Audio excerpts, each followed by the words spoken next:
ఎట్లున్నదంటే వరంగల్ రైతు డిక్లరేషన్ సంగతి ఒక్కసారి మీకు వాళ్ళ మాటల్లోనే చూపెడతా.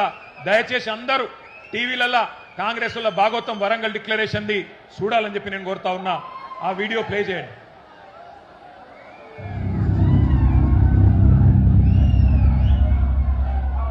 जैसे ही कांग्रेस पार्टी की यहां सरकार बनेगी वैसे 2 लाख रुपए का कर्जा माफ होगा और आपको सही एमएसपी मिलनी शुरू हो जाएगी।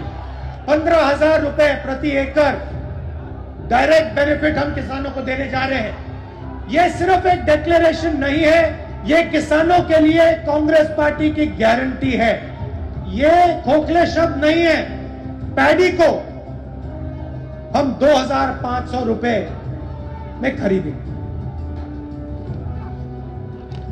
పండించిన వరి పంటకి కనీస మద్దతు ధర అదనంగా బోనస్ ప్రకటించి 2,500 రూపాయల వరకు క్వింటల్ కి వరి ధాన్య కొనుగోలు చేస్తాం.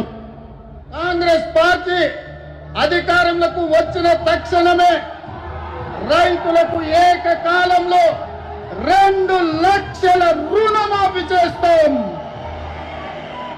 రెండవ డిక్లరేషన్ ఇందిరమ్మ రైతు భరోసా పథకం తెచ్చి భూమి కలిగిన రైతులకు కౌలు రైతులకు ప్రతి ఎకరాకు ఏడాదికి 15,000 రూపాయల పెట్టుబడి సాయం అందిస్తాం.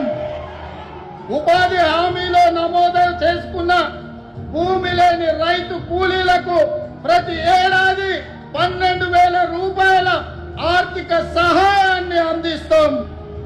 రైతులు పండించిన పంటలకు ఉదాహరణ వరి, పత్తి, మిర్చి, చెరుకు, పసుపు ఇలా అన్ని పంటలకు మెరుగైన గిట్టుబాటు ధర ఇచ్చి చివరి గింజ వరకు కాంగ్రెస్ పార్టీ కొనుగోలు చేస్తుంది.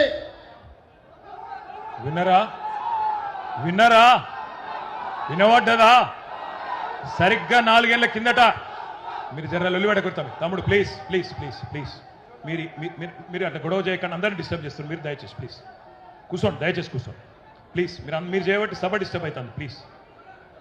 సరిగ్గా 4 ఏళ్ల కిందట కాంగ్రెస్ పార్టీ నాయకులు రాహుల్ గాంధీ, ఇయాలటి ముఖ్యమంత్రి రేవంత్ రెడ్డి, ఇయాలటి మంత్రులు అందరూ చెప్పిన మాటలు మీరు విన్నారు.